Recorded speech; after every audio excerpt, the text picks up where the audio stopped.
অসুস্থ হয়েছে আমি বলছি বারবার বাড়ি ফিরে যেতে, হসপিটালে যেতেই চাইছেন না। আমি আমার তরফ থেকে বলেছি তোমরা বন্ডে আমাকে সাইন করে দাও, পরে যেন আমাকে দোষ দিও না যে আমার জন্য তোমার এই হয়েছে বা তোমার বাড়ির লোকজন।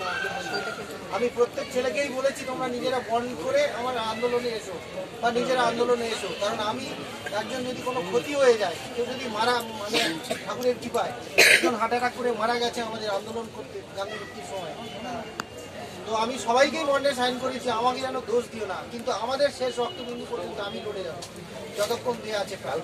নিয়োগ দিতে হবে, নিয়োগপত্র দিতে হবে, এবং চেয়ারম্যানকে এখানে এসে নিয়োগপত্র দিতে হবে।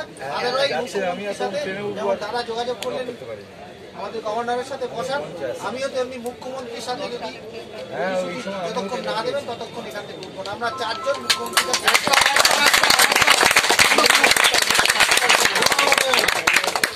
আমরা যেমন মরণপণ লড়াইয়ে লড়ছি, ওনারাও আমাদের পাশে থাকবে।